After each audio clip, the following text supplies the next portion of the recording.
Hey everyone, thanks for listening. I just wanted to take a quick second and remind you that we are going to do what we're calling our big summer read, and we've chosen Stephen King's The Stand. It is a large book, but I do hope that you'll join us and let me know if you're going to read with us. We're wanting to do maybe a couple episodes throughout the summer to check in, but also we're wanting to do a culminating episode, and you never know if we've got people who have been reading with us. It'd be awesome to have you aboard on the episode with us. So if you're going to read with us, that'd be awesome. If you don't want to be on the show and you want to read with us, hey, let me know also so I can text you your thoughts and things like that. Anyways, Stephen King's The Stand this summer, big summer read for 2025.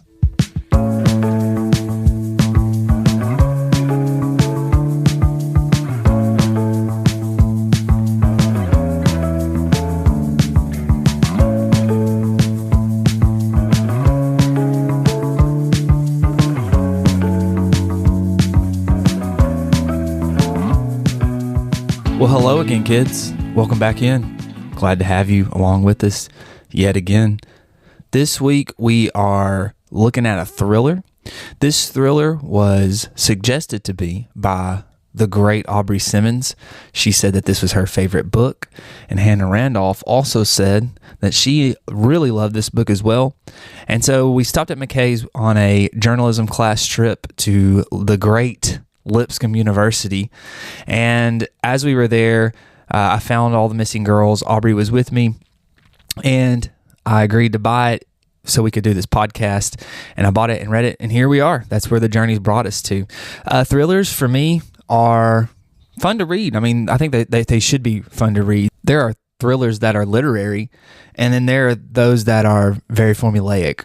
I've not read any of Megan Miranda's other stuff, so I don't really know if this is formulaic. It was a different take because you read it backwards, and we're going to talk about that a little bit, but it was fun to read, and I enjoyed it, and I was able to make a prediction, and that's what I love about mystery, murder, thrillers, is you make a prediction, and if you get it right, you feel so smart, don't you?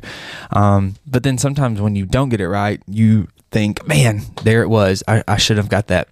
So, without keeping you waiting, Aubrey Simmons, Hannah Randolph joining me yet again. This is their third time. They're in the Three Timers Club. I'm not really sure what kind of gift we give them for that. Maybe a trophy or a coat of some sorts, or I don't know what. Maybe a small pin, maybe a plaque. Maybe that's what I should do. Plaques for my guests that come on more than 3 times. We'll have to work that into the budget. Anyways, this is Megan Miranda's All the Missing Girls.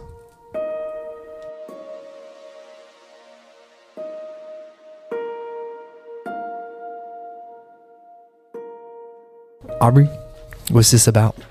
Tell me what it's about. Okay, a girl named Nick she comes from a small town and moves to a big city. And then her dad is it dementia or Alzheimer's? It's like it's kind of both. Yeah. It's that general thing. Yeah. So she comes back to like help get rid of the house and everything and all the stuff. And there's a murder when she was younger that comes back up, and then another girl gets murdered. And goes who missing. Did it?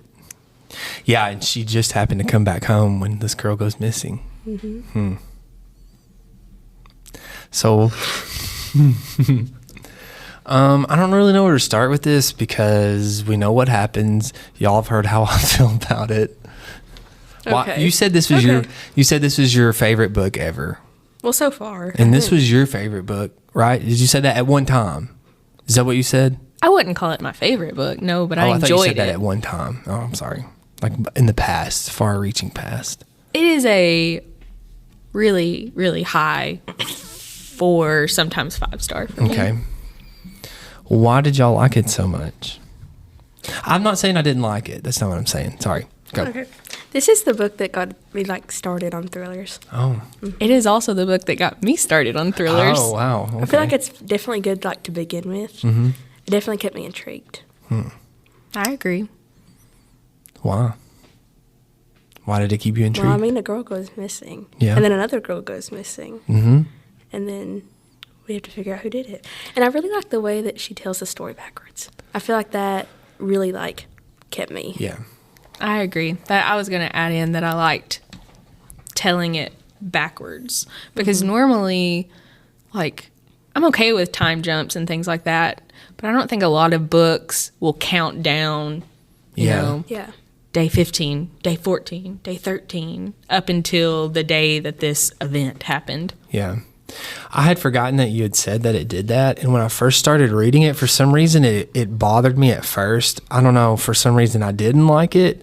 But then when I got to the end, I was like, oh, okay, yeah, that was kind of cool. It helped have that, like, big reveal moment. Yeah.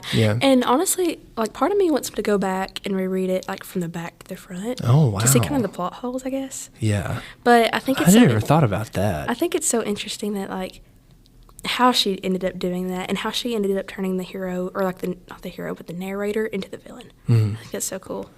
Yeah.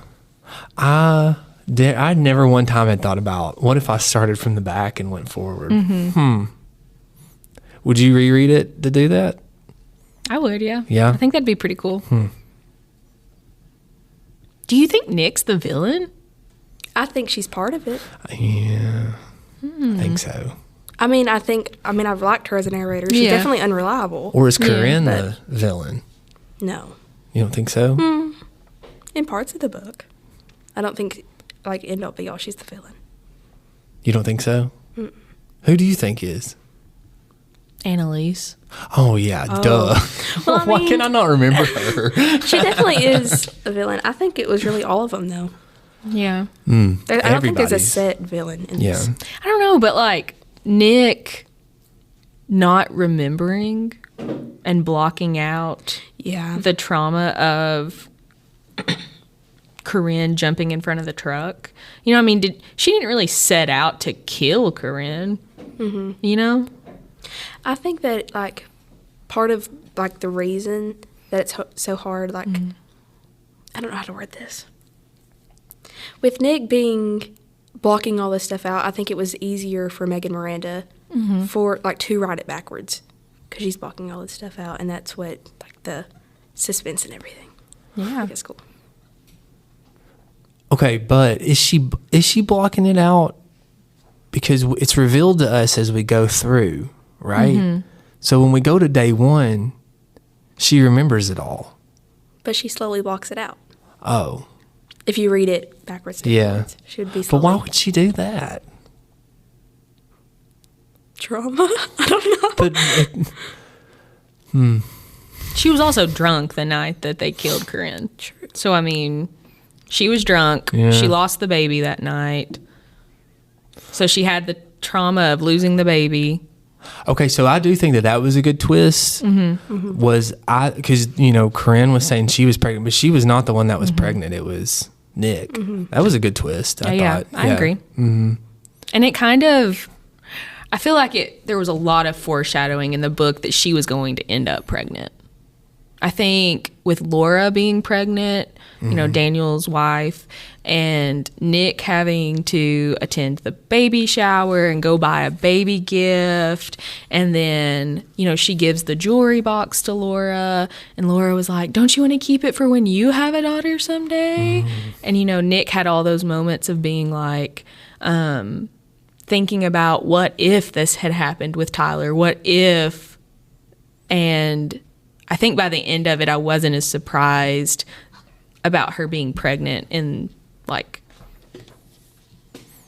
the months later. Yeah. Okay. All right. So it was a Hallmark movie, wasn't it? I'm just not going to hold back anymore. It was a Hallmark movie, wasn't it? Because like you were saying, It follows a formula. With Tyler, the whole time I was thinking they're going to get back together. Okay, so- they're going to get back together. Yeah. And then I started cheering for it a little bit. I did too. Everybody was. But I mean, like, which is a Hallmark movie. I agree. And Yeah. I'm like, should we really be cheering for her and Tyler to get back together? She's cheating on her fiance right now. Yeah. Like, And plus Everett, which, I mean, I know this is probably going to get brought up later, but Everett's the perfect guy. He's so perfect, yeah. Which is a Hallmark movie. Yeah. he works with his ex, but he doesn't flirt with her. He's open. He's like, wealthy. Yeah. He's young. He's handsome. He's successful. Part of yeah. Daddy's law firm. Yeah. It was a Hallmark movie. It was a dark Hallmark movie. They have like a section. My grand watches Hallmark movies. They have like a section of mystery Hallmark movies. Oh, do they really? Yeah. Hallmark movies and mysteries. But do they follow like that same Hallmark Christmas? That's what I'm thinking of, the Hallmark Christmas movies. Oh, I don't think it's like that. You don't think it's like that? I mean, I see like the love triangle thing, but I don't think it's like a Small Hallmark. town girl moves to big I can city, see meets the perfect I can guy. see it. Comes back. finds realizes her what she had. ex-boyfriend, Okay, yes. and realizes I should love my small town. Okay, yes, but that minus the murders. I mean, That's what I'm saying. It's a dark It's a Hallmark thriller. Christmas. yeah, that makes sense. Now what?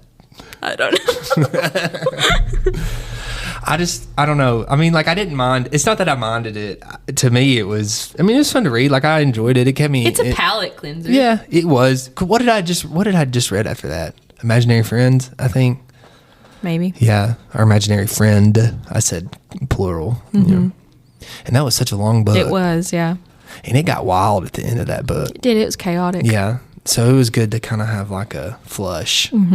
But I also feel like Imaginary Friend, and I know you've not read it, but Yeah. I feel like it tried to be really literary. You know, like I agree. I feel like it tried to fit a lot of tropes in it. So this could be a palate cleanser for you, Yeah. where you don't I really agree. have to focus on the symbolism and the illusions. And Yeah. Yeah. I mean, I like reading these books. It's not that I don't. they're a fast read. I mean, Yeah. they're fast and Yeah. enjoyable. I was telling Miss Randolph, you were gone, but I said that ever since I've read thrillers, it's so hard for me to focus on other books because my like the suspense and everything. I can't like Yeah. focus on a boring. Well, I say boring. It's probably not boring to other people, but it is now to me. And now you're reading 13 Moons and you're like, this is boring. Yeah. But do you think that might be a reason why? 100%. Yeah. Yes. Because it's like a slow burn. It's Yeah. like a simmer to the. That's the thing is I need the fast pace. Yeah. I need it. Do you feel like this has like ruined your reading experience for the rest of your life? Yes. Oh, no. Well, are you reading Nightwoods right now? It I is saw it on your one. desk. Yeah, it's one of them. I'm finishing In Cold Blood right now, and then Yeah. I'm going back to Nightwoods. I just wonder if you'd like that one a little bit better. I probably should have let you read that one instead to get you started there. No, it's okay. Because it's kind of a thriller type. Like there's an abusive brother-in-law and he's on the hunt for his money and you know he's going to find it and it's just waiting for that to happen, like waiting for that shoe to drop. So I probably should have sent that It's one. okay. That's my bad. It's okay. I'm already invested. Yeah, in the characters, it'll I get better. guess. It'll get So- better. Anyways, What do you think could make these formula thrillers better or more literary? well, that's what I put on my takeaways. I think was she had a setting in Appalachia in small town, you know, and I think that there were some elements that she could have really. I was thinking that the other night. I mean, we talk about this all the time. What determines if a book is literary or not? And I was thinking like sometimes, which you know now, like Fraser will get there and just kind of sit on something for a little while and just really talk about it. Skip you know, 3 pages. yeah, but I mean, I think that that's part of it. Like we're really getting in depth here. That's why I put Faber from Fahrenheit would have said that this was mediocre because it's just like just grazing the surface. And I feel like when authors really take the time and sit there and kind of like, I know that sometimes it does feel like they're circling, you know, but they're really trying to spin something up for us, you know, and I feel like that she had the elements to do that. I don't think that was her intent. So I think if she heard me saying this, she would just be like, well, that was not my purpose. My purpose was to write a thriller. Do you know what I'm saying? That's what I'm thinking. Yeah, no, yeah. And so I'm not taking away from that necessarily. Right.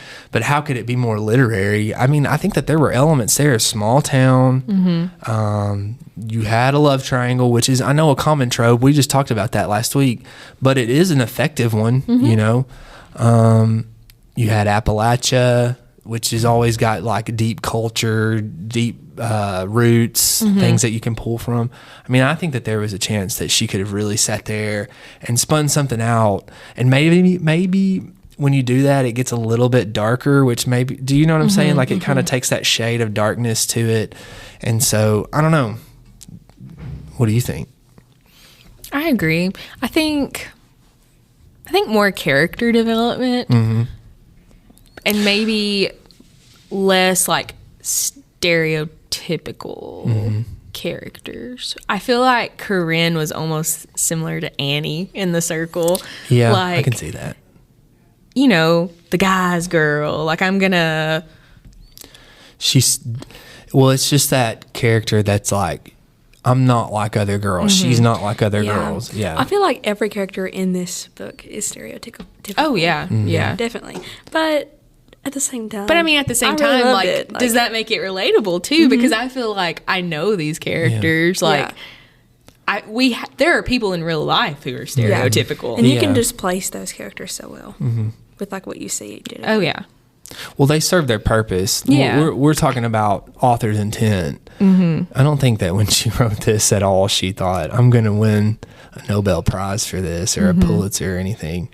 So they serve their purpose for what they were. You know, I'm sure she had this idea of a quick thriller, and you plug these stereotypical characters in, and then you make a lot of money.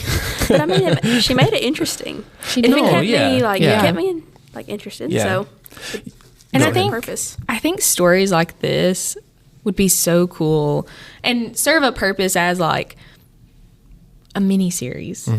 You know, it kind of reads like a script. Or like a Netflix movie. Yeah. Like you could so easily visualize them, and they could so easily be condensed into something like that because they are short, they are fast paced, and you know, they could so easily be made into a Netflix movie or an Amazon Prime miniseries, and it would be just as entertaining.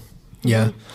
You were talking about character development, though. I think that goes into kind of hand in hand with what I was talking about with an author, like taking their time with it, with that slow burn, you know, is because my characters are getting developed through this. These ideas are getting developed. And at the beginning, with a lot of those, it's a slow march towards this. But when I start to get towards that climax, that's when I really start to see things coming together and these ideas all form as one. So I think that goes into that character development. We were just really... She was just really trying to make us feel rushed to an extent, you know, but. Yeah. Another thing that I noticed, like, I mean, again, I read this book like 2 years ago, but I expected it to be a male, like, killer, which, I mean, I guess it was. But it was two women. Yeah. And that's the thing, is like, the whole thing is like, oh, female victims, male killer. I feel like that's so, I mean, it's generic of me because. No, I don't think that's wrong to think that. I didn't expect a female killer. Do you like that? Yes. Yeah. Well, it's definitely a turn for me, at least. Yeah. I think, I told you what I thought. Well, part of it was right. I think most of it was right. I can pull the text up. She already did pull the text up before this podcast. Yeah. So, I mean, do you think I was pretty close? I think you were close. Especially the thing about, like, everybody's guilty. Yeah. Everybody's involved right. somehow. Myself. Yeah. Well, I could tell. I do think that. I don't know. I wonder if she was intending, because the dad kept saying, like, my daughter's in trouble and stuff like that. I do wonder if she was trying to lead us toward. That's what I told Aubrey. I wonder if the twist was really supposed to be that Annalise took this picture. Do you know what I'm saying? I feel like if it was, she could have put that together a lot better. But I could also see like that.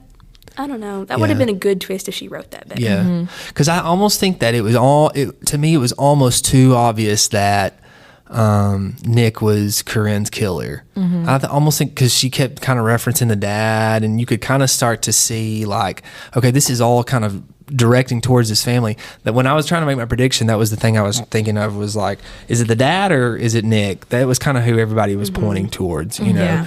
Well, I thought it was the dad the entire book. Really? Yeah. Well, I thought it was Daniel. Really? The brother. Well, and Laura, at one point I thought it was Laura too, because she was just like the side character, just the wife. Like, I didn't think a lot, but then I was like, oh, well, that would make the most sense because we don't know a lot about her. Yeah. Why did you think it was Daniel? Well, I thought we were going to get like a little bit of a deeper story with Daniel, like in the sense of maybe him and Corrine had this secret relationship, and he was a bit of a jerkish brother to Nick. You know, he hit her at the fair, and you know, maybe that led to a fight between him and Corrine. And then when you start getting these clues that and it's part of the story being told backwards, but that he's been in contact with Annalise. I thought, is he cheating on Laura with Annalise? That's Like, what are I we thought, getting this deeper story of, is he a serial killer? Is he killing girls? Did killing Corrine lead to something, unlock something deeper in him? Like, was he a bit of a sociopath? Like, or maybe that first kill just made the second one that much easier. Right, right. And so I thought, are we going to find out Laura's not safe, and now she's having a child with a serial killer? But I've also been watching a lot of Criminal Minds lately, so as I'm thinking about it now, I'm like, am I putting a Criminal Minds spin on this now? And I don't know if I necessarily thought all of that when I first read it, but I did think it was Daniel when I first read it. I can remember being like, this is Daniel. Yeah. I can see that because I think she was trying to place that in our heads with the violence at the fair. For sure. Yeah. Yeah. And I also can remember wondering, is Bailey going to have something to do with this? Yeah, I feel like, sorry. No, you go, yeah. Bailey was such, like, she didn't develop her character Yeah, at all, well, and I would have loved to seen Like, what Bailey's was the side of it. purpose I wonder if she's of a red this? herring. Like, because there was a point that I thought that Bailey was like a witness to everything. Basically, Annalise's story. And that they had like kind of like they all had taken part of this except for her, and she witnessed it, and they had like cornered her into and said, if you go to the police about this, then you're going to be next, or something like that, because she just had nothing. She wanted nothing to do with Nick, and so I wonder if that was maybe a purpose for us to kind of start thinking, well, maybe, Right. you know what I mean? Who did you think it was before you were like, okay, I know who it is for sure? Well, the dad. And then, Okay, yeah, that's right. Why did you think it was the dad? Well, I mean, we don't learn a lot about him because everything that he talks about is completely like we don't know if it's true or not because he has this dementia or Alzheimer's, whatever it is. And so I was like, well, maybe he did it, and like Daniel or Nick, they don't know about it. And he just did it, and he said that girl, and then I was like, oh, well, he's the one who killed her because he remembered her. And I was like, but I guess he would have remembered her either way. Since, yeah. And then Laura just was too convenient. Yeah. Okay, here's how I got to where I thought it was Nick, is because the dad kept talking about my daughter's in trouble, right? That was kind of leading me towards that. But then I got to thinking about, I guess as a dad, that's one note I put in there. If my daughters were friends with Corrine, I would be like, you can't hang out with her, you can't go where she's at. And I was thinking, so there was a time that I thought, well, maybe the dad has killed her because he kind of just got fed up with her, And then I got to thinking about it more, and I thought, no, I bet that's too obvious. I think that's kind of why I didn't go with that, because I thought it would be too obvious if it was the dad, because he has Alzheimer's, and it would almost be too obvious. And then at the end, before it revealed all that happened, I thought Dad had killed Corrine and Laura had killed Annalise. Because, I mean, the whole thing with Laura and Annalise. I did think Laura killed Annalise. Laura definitely thought that Anna was cheating. And you could tell that the way Megan Miranda wrote that. You could tell that was happening. Yeah. So. And she did, right? Yeah, that's right. Because she told Daniel to get rid of the gun, right? Yeah. Yeah. Nick told Daniel to get rid of the gun. Yeah. Yeah.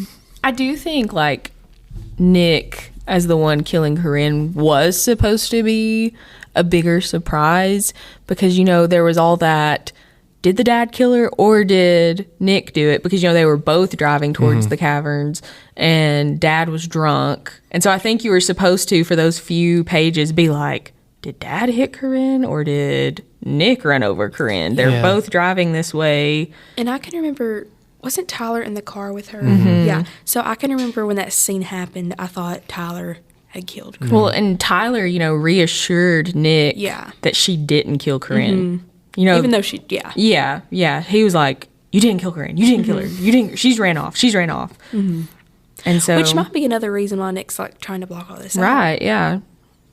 Well, didn't she say she couldn't find her, right? Yeah, they couldn't find her. Which I think that was weird. But I also think it was that chaotic scene of, Dad was right there. What if Dad grabbed the body before they could find it? Because, he talks about he heard people arguing, and, when he's retelling that he saw he was in the caverns and he heard people arguing. And so, you know, before they ever got out of the truck, what if Nick and Tyler were having that argument and he was reassuring her, no, you didn't kill her. And he, grabbed the body and took it home. One time I hit a turkey and I was driving my dad's truck and I hit the turkey and it like popped up, you know. Oh. And I turned around to see what happened. Turkey's Didn't see gone. it. Yeah. Ooh. It was Corrine. Pretty sure. I still don't know what happened to that turkey. Anyways. Probably just ran off. I'm just trying to connect real life to It's this. watching you. What if? The turkey. Maybe so. Let's talk about Cooley Ridge. Okay. What about it? I think it's a prison for Nick. Oh. I think she loves Cooley Ridge. Oh. Yeah. That's what I think. I think she would have if Corrine. I think she liked staying there if Yeah. Corrine would have died. Yeah. I think that she just left because she was afraid she was going to get caught with the murder. That's a good. I never thought about Yeah. that. I think she loved it. I think she wanted to be back. I think she wanted Tyler. I think that's what she wanted. I think at the I agree. I think the end, she's happy. Yeah. I mean, Yeah. At the end, I think that she could have easily told Everett, yes, I was in the shower with Tyler, but we were trying to stage something. Do you know what I'm saying? we were trying to have an alibi. We were trying to create an alibi. Even though she had slept with Tyler, though. Yeah. I mean, I she know. didn't lie. I know, but just to be like, hey, this is what we're doing, and this is my chance to come clean to my lawyer boyfriend, and he's going to come save the day. But no, she just outright chose Tyler, right? Because she was like, listen, here's what's going on. Well, at the beginning of the book, I almost felt like Nick was felt like she was above Cooley Ridge. Like she was like, oh, I don't want to go back there. Like Hallmark movie. Yeah. They're always like that. They don't want to admit that they're from this small town. All that we were missing was a Christmas tree farm. That's right. That's all we were missing. he had a sunflower field. Oh, man. Do you think Cooley Ridge is Sparta? Yeah. Is it your prison? I can't wait. I'm just kidding. No, I love Sparta. Oh, it's okay. You'd rather be in St. Augustine. Don't we can't bring that up on the podcast. I ended my streak. Oh. Yeah, because you guys made me mindful of it. So, What do you think about Cooley Ridge? It's not in the Smokies. Yeah. I agree. I think it's where Nick wanted to be. I think she wanted to be there for her dad. I think she likes the idea of family and wants that and wants a family. And I think you could see resistance in the relationship with Everett. Just even sometimes like how she described how they met, it was almost like she was trying to convince herself that this is what she wanted. Yeah, I agree with that. But then, like, every time she would mention Tyler and how she would light up when she would see Tyler and what did she? How the did she? instant connection and chemistry that was still there. Yeah. And then every time she also goes back to her hometown, who does she end up with? Tyler. Well, didn't she compare him to like comfort or something like that? And Like, safety. Yeah, That she feels safe yeah. with Tyler. So it's like, okay. Yeah. Maybe that's the reason she needed to move away. Like, one of the reasons that she needed to get away from Tyler. Well, I think that was kind of part of it, wasn't it? But I don't know. I just think that she was. I think that's just what I think. I think that she thought I might get caught, I might be guilty, and if I hang her like out of sight, out of mind type thing, you know. And then she moved away, and I think she was trying to convince herself that Cooley Ridge was not a part of me. That I'm too good for it. Like we were saying, like I'm too good for Cooley Ridge. I'm never going back. These people are just hillbillies. You know, I'm the big city girl now. I basically agree with you, but I don't. I'm sticking to it that I don't think she totally knew that she did it. She may have had that inkling, but I don't think she like left Cooley Ridge to be like, so I don't get in trouble or get caught. Yeah. I think it was trauma. I think she left it being like, my friend is missing here. I've lost this baby with Tyler. I lost the ring with Tyler. You know, there's just too much right now. The weight of Cooley Ridge is too much. I have to get out. Another thing. I think it's very interesting how Cooley Ridges just freeze when she leaves. How it's what? It just froze when she left. What do you mean? Nothing. She came back. Nothing changed. Oh, nothing changed. Other than Tyler and Elise, but that was dropped within the first couple days. Yeah. Or, But I mean, that's kind of small town. Yeah, an I mean, extent. I was thinking Yeah. Sparta, Yeah. like, it's very similar. Yeah. I mean, really, you think about nothing's really changed other than we had a building collapse. That's probably like one of the bigger things that's happened, you know? I mean, We get a few new fast food restaurants. Yeah. But that kind of ebbs and flows, you know? yeah. We had a lot more stuff when I was kids, and then the recession hit, and then now we're kind of trending back towards, I guess, Right. where we were. This is off topic, but that's what Mary Beth and I talked about. When I was little, it was like a big deal to go to Cookeville. Look, if you went to, really? if you were going to Cookeville, it was like, we're going out to eat, we're going to shop, like we're getting some stuff done. And I have family in Cookeville, so it was a huge deal if we were going to Cookeville. And then now it's just like, hey, you want to go to Cookeville? Let's run to Cookeville. Yeah, it's like nothing. So, because we had to an extent, we had what we needed here. I don't know. I've thought about that a lot. This is off topic. The recession really hurt our town when you look at it. At one time, you could go look at the vacant buildings and be like, oh, this was a business, and then the recession. And then, we just didn't really adapt after that. I put the TikTok thing on there because I don't know. I can't remember. I just read a book where that had happened. Did that happen in Imaginary Friend? Yeah. Yeah. It did. It did. Yeah. I So just maybe read it's that. like a thriller horror trope. Yeah. That's what I was saying. I get it because you get that in your head, that TikTok time's ticking, you know. And then also, like, when you see that on movies, it's kind of creepy when people are like, TikTok, you know. That's creepy when people do that. And so I understand why they use it, but I don't know. To me, it was kind of, when I saw that, I think I literally rolled my eyes. I was like, oh, TikTok. Well, I mean, This again. Yeah. it's going back into the trauma thing. It's like that comes up because that's like the night she disappeared. Yeah. And it's wild to me that she was trying to get her to jump off the Ferris wheel. I know, that's crazy. Yeah.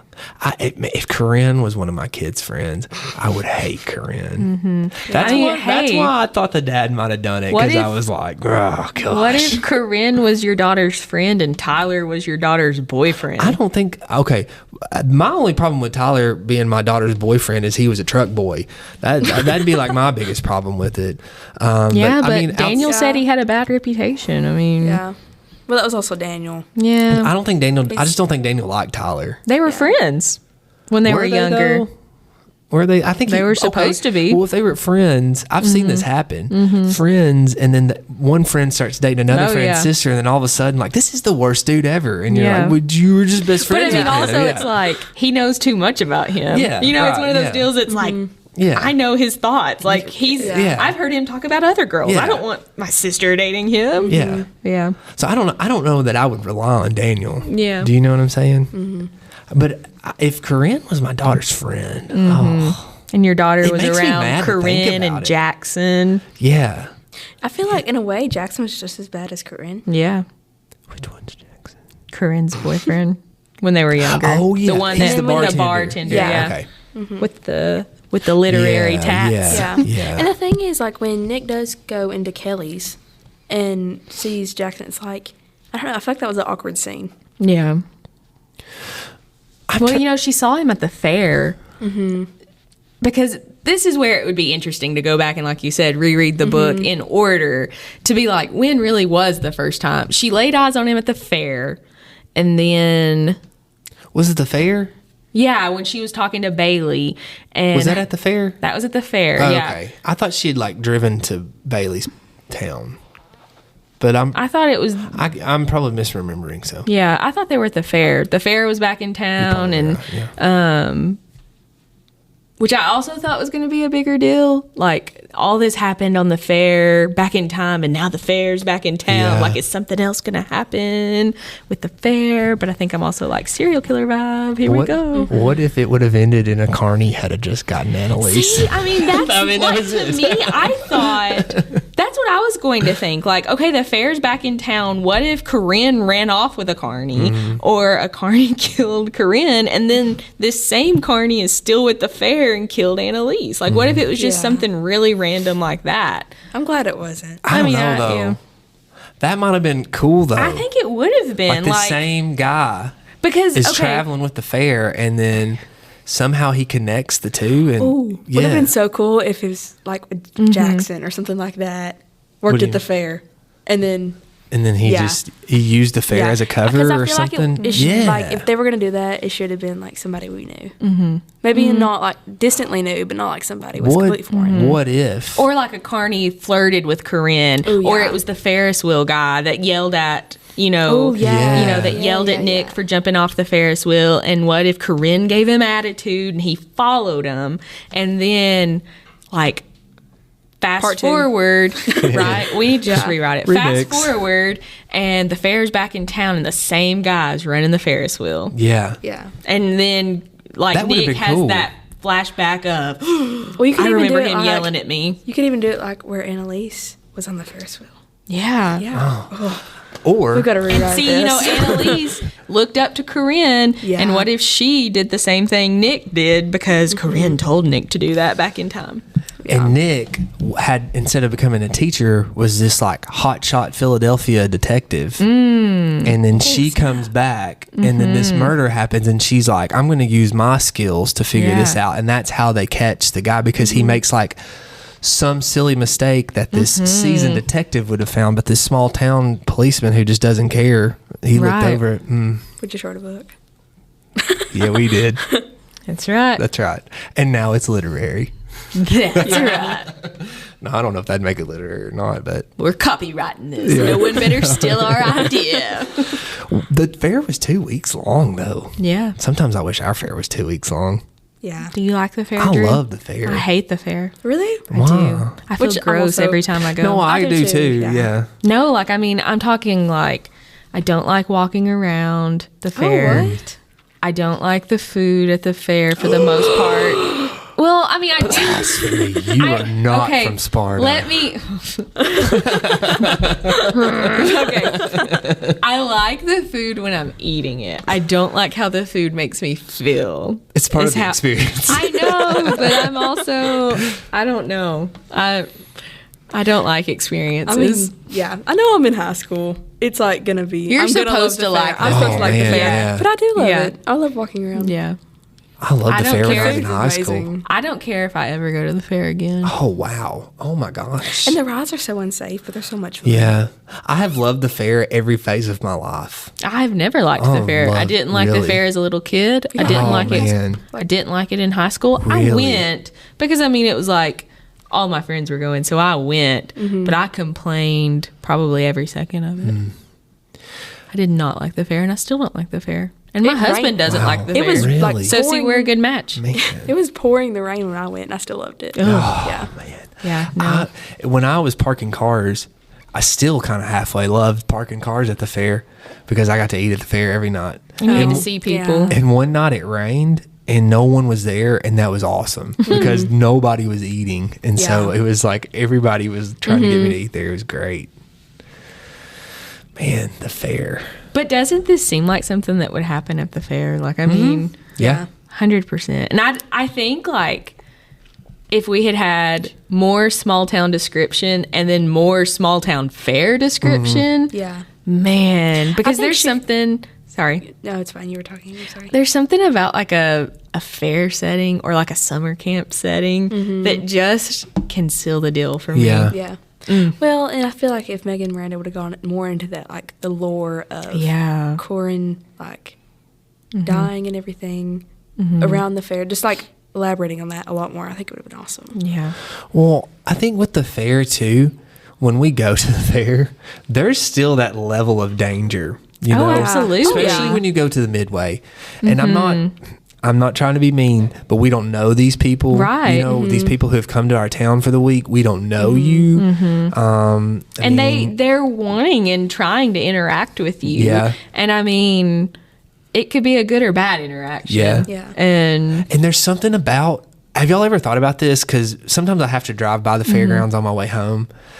and where the Midway's at, it's that field. But there's something about when the fair's there that like the behind the rides, you're kind of like, what's back there? Yeah. Even though what's back there, it's like, what's back there? Yeah. Yeah. And I mean, I also think too, that would just be the perfect crime because you're moving town to town. Like you're literally leaving the town. No one knows you. You don't know those carnies' names. Like, I mean, no one knows you. You're literally leaving the crime behind. It would be perfect for a criminal. Can I tell a book idea I've had about a killing at the fair? The detective knows that it's a carny, but he's got 1 week to solve the murder because they're about to leave town. So he's got to figure out who it was and quick. Or he has an idea. Maybe he doesn't know, but that's his biggest like guess. That's always, I thought that would be cool. That would be cool. Because that goes into that time crunch without having to use like that TikTok stuff, Because in the back of your mind, you're thinking, right, he's got to get this figured out really quick because we know who it is. It could almost be like an Indian killer type thing. Yeah, where we know that this is probably a Native American, so we know. But we had the general idea. Yeah. So we know in this one that it probably was someone that's associated with the fair, whether that be a carny or maybe someone that's making it to look like it was. Well, and that's the thing. That's why I didn't think it was like anybody other than what Meg and Miranda had like kind of placed in the story, because she don't go into detail about anybody else except Corrine and like Nick's friend group, and then Dad and Daniel. Well, I don't really think that Cooley Ridge was the true setting. Do you know what I mean? She was at her house that she grew up in most of the book. Yeah. I felt like in Cooley Ridge. And it the woods. But I mean, like, the woods were like that area, her parents' house, that wooded area, and then who's back? Annalise's family backed up to that. That was like the main setting to me. I agree. Every now and then she would go to the bar that Jackson ran, and that Tyler 3 lived times? above. Yeah, I think she probably went to the nursing home more than that. The fair was almost like a background type thing, right? Okay, so if we bounce off of what we feel like she's mostly at, I would take more woods descriptions then. Yeah. Give us that. The more suspense in the woods. Yeah, the monster in the woods was so interesting. I loved that part. That was another thing though, when Corrine was like going around looking in people's eyes and was like, "Who's the monster?" And I was thinking it's going to be Nick, and Nick is the killer. That was another thing that just kind of like made me more confident in that, because she looked her in the eyes and she was like, "There's the monster." Yeah, and I was like, "Okay, Corrine's a horrible person. Like, that's so bad." I know.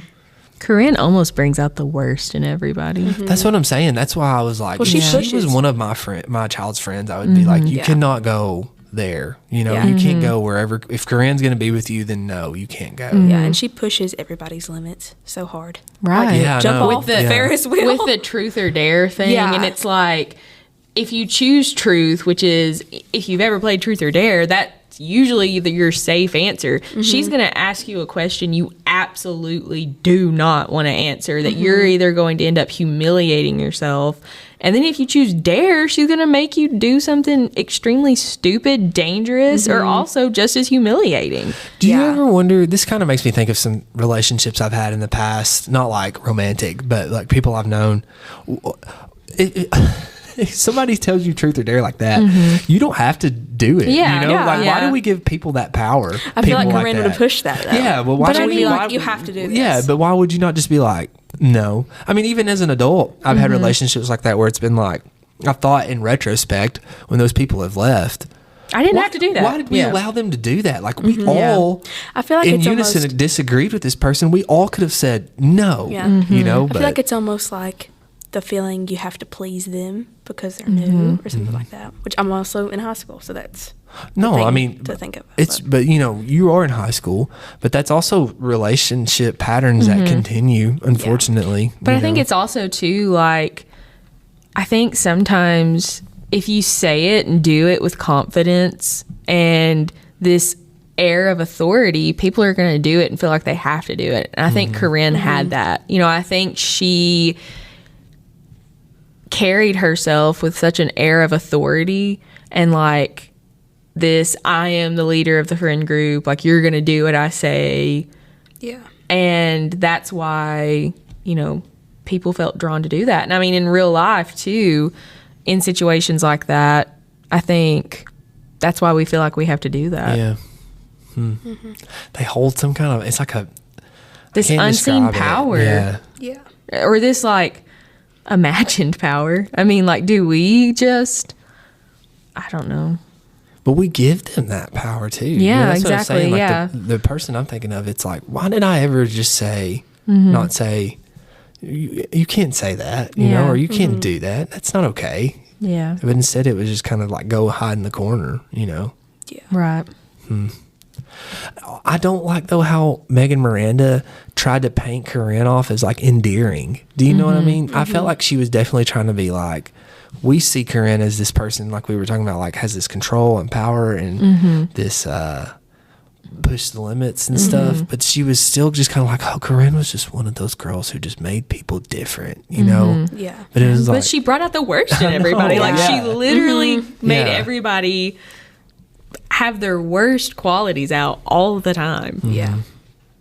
And I think there's some people in the world that like they don't need that extra push. You know, they may already be fighting the urge of right and wrong, and then you get one person around them that's going to push you to those negative things. And which you is know, that Nick? yeah, I mean, I think we have to look back and say, is Nick even that good of a person? Yeah. You know? Yeah. Definitely not. I don't think so. I bet either. they were a little mean girl group. I bet so too. Yeah. And Like, I I bet it bet- was her and Corrine. Yeah. Yeah. Oh, for sure. And Bailey was like the quiet one. Yeah, that- she was definitely the one who just kind of stood Yeah, around like and these just are went my with friends, it, but I'm not really like Yeah. gonna say it, and Yeah. I'm just getting through high school. And when high school's over, Yeah. I'm done. Yeah. Well, that- I really wish we would have seen more of her. Yeah. That would have been such a I good wonder, look. like, if Corrine and Nick were like a safety blanket to her, because I can remember like having a group of friends like that in high school, like in certain situations, like in certain classes, it's like, well, I mean, I'm gonna gravitate towards you guys because you You're know, cool. yeah, Yeah. well, or like, you know, I mean, I know you a little bit. Yeah. Like, I'm going to gravitate towards you. Like, if I'm in a class where I don't have, like, a lot of my friends, it's like, okay, I know you guys. I sort of Yeah. know you. I don't necessarily agree with everything you do, but, Yeah. you know, you're my safety blanket in this class. And so it's almost like I wonder if they were her safety blanket in high school, and that's why it was just so easy to be like, I'm cutting you off. Yeah. Don't contact me. Or I wonder if it's like a thing that you might be getting ready to go through. You know, you have these friends that you've been with since middle school. And really when around your junior, senior year, that's when people kind of start to drift apart, you know? Absolutely. And it's Bailey may have been that person that was like, well, Nick and Corrine are not the people that I was friends Yeah. with, but I've known them for so long that I still have It's to like, I see hitch myself my trailer doing to more. them. Yeah. Yeah. And like settling down, and they're wild. Right, yeah. And as soon as high school's over, that's it. Yeah, you I'm know? out. Yeah. I think that it would have also been really cool to see the more of like the Daniel and Corinne I agree. Yeah. relationship. Yeah. I 'Cause feel it like, only- yeah, you know, you go. It only showed like parts of it at the fair, and I was like, I want to see a lot more of this, because then it would have got like we would have been able to see the reasons why Daniel was. I don't know how to word this. Just like always like The way that he towards- was, yeah. And I feel like with that, I think she wanted to get there because, you know, it talked about the mom and the dad wanting to have a daughter so that if one of them died or if both of them died, they would have somebody. Yeah. And I don't know, like sometimes I'm like, was he trying to step into like a parent figure with her? Oh no, I don't think so. I mean, it could With be. Nick? It Yeah, could be. like- I think so. I think so too. Like I felt like Daniel was almost stepping into like, It's kind of we just talked about her. To me, it's kind of like Katniss. Yeah. Because well, Like the with dad Prim. dies. The dad dies, and Yeah. the mom goes like she disassociates, right? Yeah. And that's basically what the dad yeah, did. mom died, love of his life. He starts drinking, going down. So Daniel's like, I've got to be I the gotta man of the step up, family, and I've yeah. got to take care of my sister. And I think he handled it wrong. You know what I mean? He saw her doing that at the fair. What's he come up and do? He hits her. And Yeah. it's like, okay, you shouldn't have done that. But like, I think he was trying to be like, what are you thinking? Well, I think it's just that teenage boy rage. Yeah, that sometimes because he's just a year older than her. Yeah. Mm-hmm. Where like at least, and I'm not saying that it's okay. Yeah, That's not what I'm saying. no. But you know, I mean, it's like at least with Katniss and Prim, you have a bigger age difference. He's just a year older than her, which would make it more resistant. Like I feel like if I had a sibling that was just a year older than me trying to suddenly parent me, I would be like, stay in your lane. Yeah. You're literally a year older than me. Yeah. And the thing that they can be part of the same friend group because they are so close in age. Right. Yeah. You know, I mean, it was okay for her to date Tyler because he was just a year older. Yeah. And even as adults, you know, it talked about that they had a strained relationship. I think it's because he tried to parent her. Yeah. And, you know, he kind of talked down to her as an adult and like, you know, you need to, this is your responsibility too. You need to come back. You need to see Dad. You need to help me get him to sell the house. And well, and staying with that too, she's left and he's having to take care of everything. So he still is kind of that patriarch. Yes, exactly. And I mean, he just handles it the wrong way. Yeah. When I reread I reread the first part before I came.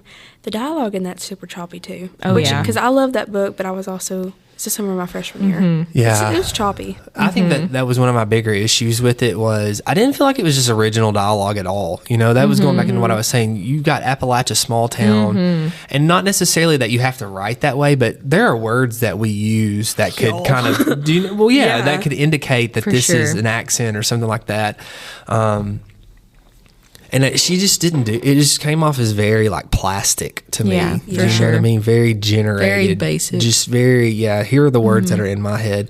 Which I read some background on her, and I can't remember where she's from originally, but she had moved to North Carolina, so she wasn't from there. Oh, Megan Miranda? Yeah. She graduated with a science degree from MIT. Oh. Or biology or something Wow. like that. Yeah, and then changed. Yeah. She was from like Philadelphia, I think. Yeah, she was from the Northeast, right? Philadelphia, that's where she moves to. Nick moves to Philadelphia. Everett's from Philadelphia. In the book, I think, the author bio, it says she moved to Chapel Hill, I think, maybe, or somewhere like that. It's where the University of North Carolina is. Oh, okay. So, Yeah. So I think you could tell that she was not, like, quite familiar with the dialect. Right, and I think that's where, like, I feel like that could have developed the characters more because it was almost like, yes, they were stereotypical, but they were stereotypical lacking any personality. Yeah. Like, I don't think we really got, like, personality from a lot of the characters. Well, okay, I don't think that it's necessarily wrong to use stereotypical characters. Yeah, I don't either. Because they're there for a purpose. Right. It makes helps it relatable. Right. It helps us to get immersed into that, you For know? sure. And I mean, like you were saying, there are stereotypical people here. I tell Mary Beth that all the time. I feel like the Upper Cumberland has a certain type of tool. You've got your male Upper Cumberland tool and female. And if we described them, you would all be like, oh, yeah, I know what you're talking about. Do you know what I'm saying? Like, we could list these people who are just like so typical of this area. And so if you did write a story and you were from here and it was set here, well, then those characters are going to show up. So it makes sense for that. Should your protagonist be that way? Probably not. Right. Yeah. And I think that's where we start to separate the literary from the, I don't know how to say it. You know what I'm saying? But yeah. Well, I also think that it's interesting that, I know you brought this up in the notes, but you said she moved to North Carolina and she called it the Smokies, but it is Blue Ridge. Yeah. Well, I know that the Smokies are on both sides. Yeah. But everyone that I know from North Carolina, they don't call them the Smokies. They call them the Blue Ridge, which I think is interesting. I think it's even in your book you're reading right now. You might have to go back and look. Well, that's where it's set at. Yeah. She said no comment. No comment. You're going to love it. I trust that you'll love it. I feel like it's like Indian Killer right now. Like I'm on page 62 and I'm still bored. I was going to bring that up. Indian Killer is a thriller. Yeah. It's literate, though. Yeah. I feel like that is a thriller I can quote like in an AP exam. Yeah. Like that. Yeah. There you go. That's a way to word it. Yeah. So what do you think separates Indian Killer from this? that's a tough question. Because I know this is your favorite book, and I am not knocking you for that. I know. Okay? I'm not doing that because you're reading one of my favorites, and you're like, this thing is boring. I gave Crockett one of my book of the years last year, and he DNF'd it. He was like, I couldn't do this. So there are plenty. You can knock me for it. It's okay. I get I'm that it's not. I'm not. I'm just saying, like, I am not knocking you when I say this, but I enjoyed Indian Killer so much more than I enjoyed this one. Do you know what I'm saying? Oh. Yeah. I think it's more. So much more. I think it might be because it's more modern in one part of it. Maybe. I don't know. Indian Killer was good. I feel like it dragged on, and this book doesn't drag on a lot of stuff. It's definitely quick and to the point, and I like the fast-paced point of it. So what do you think makes Indian Killer literate as a pair, and like comparing this and saying this is not? What do you think is the difference between the two? I don't want to say because it's old, because it's not. Yeah, I mean, that's the first thing that came to mind, because that's not the answer. Well, that's not what makes something literate. Yeah. Yeah. It's not wine, Aubrey. Yeah. I don't know how to answer that. Because, I mean, it is a literate book. It has parts to it where it's very, I don't know, almost like Charles Fraser. Like, it's very elaborate and in-depth, and then you have to, like, take time to analyze it and stuff like that. And I feel like with this book, you don't have to. I know that you tell me that sometimes you skip ahead, especially in these. Do you think if you skipped ahead in Indian Killer, you might miss something? Oh, yeah. I didn't skip ahead in Indian Killer. 13 minutes, I definitely have. But there's no reason to understand, like, the color of the hair, the color of the clothes. I feel like that don't matter to the plot as much, so I don't really focus on it. But I'm just saying, like, do you think you didn't skip ahead because it was more literate, like you were afraid I might miss some type of development here? Well, no, because I skipped in 13 Moons. But I think it was also the thriller part of Indian Killer, where I didn't want to miss anything that was important to the story. Yeah. Have you read Indian Killer? I haven't. I'm not familiar with it. It's You need to read it. Yeah. I wouldn't have said read it within the first 200 pages. But past that, Yeah. I'd read it. Just get to page 200. Do you think, though, like this generic type stuff we're talking about here is kind of what, I mean, from the get-go gets you wrapped into it, you know? I do. You do. think? Yeah.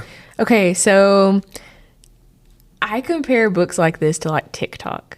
Okay. You know, like a 30-second, I have to... TikTok. Yeah, right. Sorry, I should say the app TikTok. But, you know, like a little 30-second to 1-minute video that has to catch your attention right away, or you just scroll on. Yeah. And so, like, with these books, they're so fast-paced and they catch your attention right away, and you are so into it that, I mean, I feel like I devour books like this. Yeah. If it's not suspenseful and twisty and, like, so fast-paced, it's so hard to keep my attention. Yeah. I was thinking about you saying that, you know, and it does remind me kind of what you were talking about, because I can remember when I could sit down and watch like a 15-minute YouTube video and be really invested in it, and it would be about now something. That there's YouTube Shorts, Right, it's yeah. like And attention spans are getting shorter. I noticed that it was like slowly getting down to like 5 minutes, and then I got to where like it'd be like a 2.5-minute video, and I'd be like, man, this is too long. I'm having to like retrain myself to focus on stuff because of TikTok. Yeah. Because I have found myself getting that short attention span of where I've watched these 30-second, 1-minute clips. Yeah. Now, I will say with books like this, I still love a good literary book. These are like my guilty pleasure books. Oh. I love to devour Yeah. these books. Like, I love a good palate cleanser, fast read, thriller, twisty. I love it. They're not my favorite. I mean, I wouldn't say like, I don't know. Some are. Well, and that's the thing is, I like literary stuff. Don't get me wrong. It's just, it's hard to read.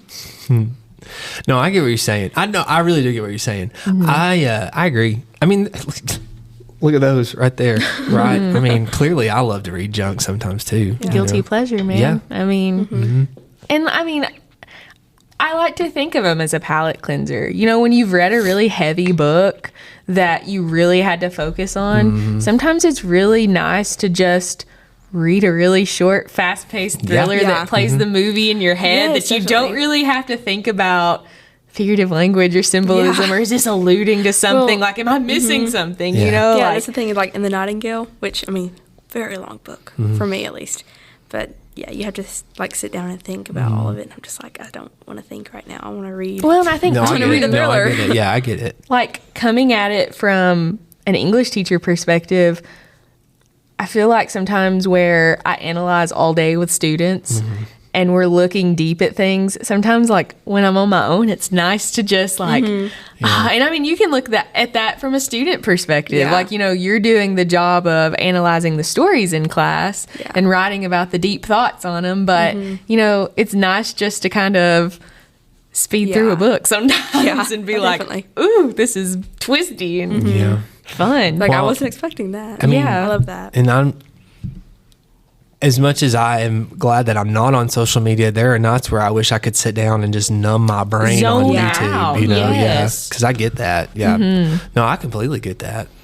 I'll say this though, I read Imaginary Friend, and then like really like what the last like I don't know, I feel like the 2/3 of that got so insane that I was like, what's going on? And then I read this right after that, and then I read a little novella called Train Dreams, which I've brought up a couple times I think to you guys, and it's a deep little book, and I was really struggling the first like 15 pages. I think I had to restart it because I thought, man, this is this is packing a little punch, and I've been so out of like this loop. Thrillers Yeah. can rewire your brain almost. Yeah. It's a problem. Because you expect to be given so much right away and you don't really have to work That and, for like, it. Yeah, just so much has been like you don't have to sit there and focus on it. It's just given to given to you. Yeah, That's you a don't have good to way work put for it. I mean, it's right there.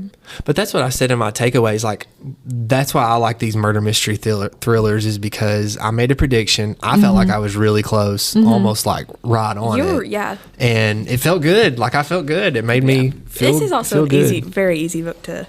Yeah. I mean, I'm going to It's bring like up you Frida. said, it's a good starter book. Yeah, I mean because that's what started me. I'm going to bring up Frida McFadden. Okay. I've not read any of her stuff, so I can't judge either way. I've read read one, yeah. but I know of her other stuff, and I'll tell you my thoughts on it in a second. Well, okay, so she in The Boyfriend, it's like the most fast paced. But I feel like with all the missing girls, I expected like Annalise died, all this stuff. It was easily everybody was in on it. That whole thing, you could predict very Yeah, you well. could kind of see where that was In going. The Boyfriend, you couldn't do that. Yeah.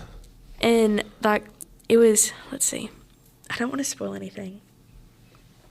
Basically, it had like 4 or 5 twists. Oh, really? And like the last page, the page before the last, it had this big twist, and it still finished it without like leaving an open ending. But it had like so many twists, and I love it, and it kept my attention. Yeah.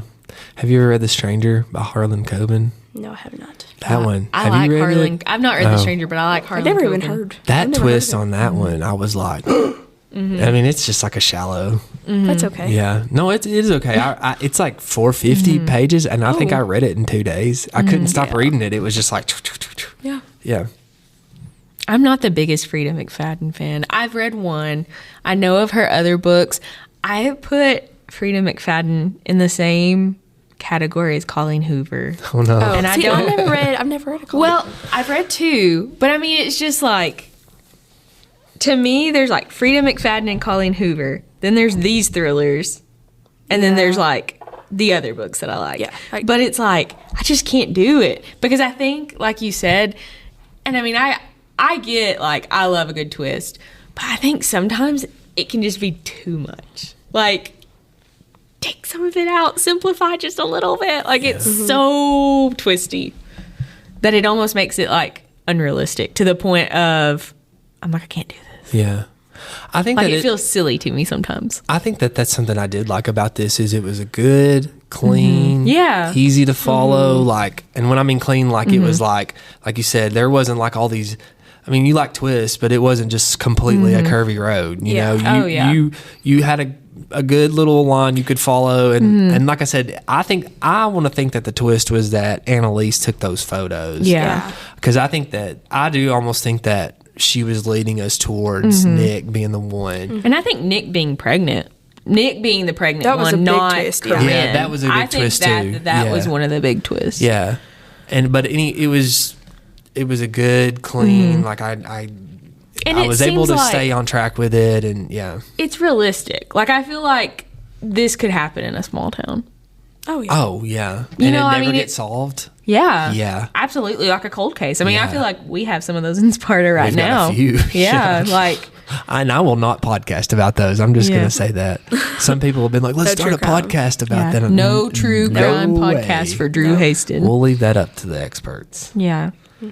But I like how this thriller, to me, could be realistic. Like, there's nothing super far fetched in it. Yeah. You know, like, There's a documentary. One thing that I had trouble with, though, was I watched a documentary about, it was set in Hamburg, and maybe this is where I got that idea of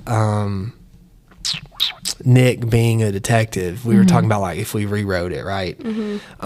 This guy was a detective in Hamburg, Germany. He was the police chief, and his sister lived, like, 30 minutes away, and it was just outside of his jurisdiction. And she got murdered. Well, she disappeared is what happened. And the police work, he was like, it was awful. Couldn't do anything about it. And so when he retired, he started doing his own private investigation. I almost don't want to tell you guys because it's one of my favorite documentaries. But they found her in a garage underneath the concrete. Oh, wow. But they brought cadaver dogs out there, and that was one way they were able to find her. And she talked about them bringing cadaver dogs out there because when they said that, I thought, they're screwed. These cadaver dogs are going to find, because they can just find where a body's been laying. Like, it doesn't have to be there. And so, What year was that? what year was? The documentary. It's just recently. Yeah. Oh. There was probably around the pandemic, like right after it, there was a stretch of time where instead of reading, I was just watching murder documentaries on Netflix. Yeah. maybe the murderer read I know. this That's book what I was thinking. and got their I was like, idea there's from no- where Megan Miranda. I don't know what the name of it is. I'd have to look. I don't know when it came out. That's when I watched it. But I mean, it's a recent one. It's so cool though, because it's like he gets he gets a team of these old geezers, and they just solved this, and they did it, and the police didn't do it. That's pretty cool. Well, do you know what I learned? What'd you learn? We could probably write a pretty good thriller. Oh yeah. Maybe we should Definitely. try it. We should. What's our pseudonym going to be? Francis Bacon? Because he wrote all the Shakespeare stuff. Right? Do you agree? I disagree. I disagree too. I didn't know how serious you were being right No, there. I'm not. I'm Okay. just kidding. I thought I was about to like have a new side of you revealed. I was like, oh, Drew, we've not talked about this. No, I'm just kidding. Do y'all have anything else before we close out? That's it. That's it. That's it. That's Okay. it. Yeah. Okay. 1 to 5 stars. Me. Yeah. 5. 4.5. Okay, you can't do decimals. You That's can't why do he has a this- psycho okay. scale. Yeah. Oh, 4. Oh. 4. High 4. Don't roll your eyes at me. I gave a 3. You give all thrillers though a 3. I gave Indian Killer a 5, a That's 4 not- or a 5. well, I can't remember. I That think is it was a a thriller. 4 It's just a literary Yeah. thriller. Why can't I do a decimal? because they bother me. I'm not a math. This is not Deadman's math. This is Deadman's books. But it's a 4.5. Like, So that would be what on 1 through 20? Be 14, 14, 15. Ooh, 15. Yeah. Yeah. See, there you go. To make you feel better. Yeah. What do you give it on 1 through 20? 18. Oh my gosh. Well, She I'm gave not- it a I'm 5. not gonna That's give it true. a 20. Yeah, I know. That's true. You gave it a 5. It's just shocking. Yeah, so it's an just, 18. It's just shocking. I know. When you put it on that kind of scale. 1 through, I'd say like a 7 or 8. Oh. Okay. Okay. So, I'm sorry. It's okay. Oof. Yeah. Okay.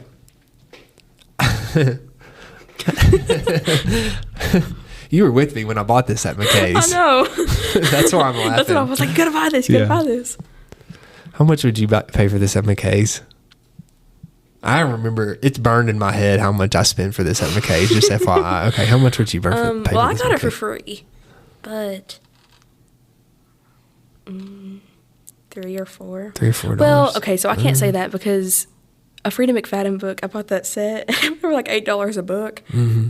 But I mean, that was also like, they're like a lot of money on Amazon. Mm-hmm. So I don't know. Which, okay, I guess if I had read it, it'd definitely be way higher. But if I had just now seen it, Mm-hmm. $5 or less. Okay. So $5. Yeah. Okay. What about you? I feel like this is a bad question for me because I pay full price for my books most of the time. Yeah. But, and I paid full price for this book back in, I looked, 2017 was when I read this wow. book. Hey, there you So, go. I don't know. Oh, easy. I'm still mad about the That decimal. decimal point has really gotten you angry. I'm still fuming. I would say $4. $4? Yeah. The cover of it's I love the cover. It portrays the book very well, and it's pretty. And the so. colors. I love Yeah. the colors of the cover. Mm-hmm. I paid $9 for this at you did. McKay's. It's because I was Ooh, like, that's you have to buy high. this. That is high. I know. Yeah. Very high. But you were to get it on Amazon before that anyway, because I was like, please read this well, book. that was one of the reasons I was willing to pay that much. Yeah. Was for you. Oh, thanks. You're welcome. And it was You worth need a new it. button and aww. What about the laugh button? It was worth it, $9 for us to be able to do this together. But I would probably pay like $3 for it. $3, yeah. I might pay $4. I would be really happy with it if I got it for $3. Like I'd be like, this was really a good little McKay's find. Do you know what I'm saying? Mm-hmm. But not for $9. That's good. He said $1 for Hunger Games. So Oh, yeah, I don't like Hunger Games either. What's deeper or more complex? Hunger Games or All the Missing Girls? to me, Hunger Games. You think so? But I feel like Yeah. you could analyze All the Missing Girls. I feel like you can analyze Hunger Games. Yeah. I taught it with a class. Drew taught it with a class. Yeah.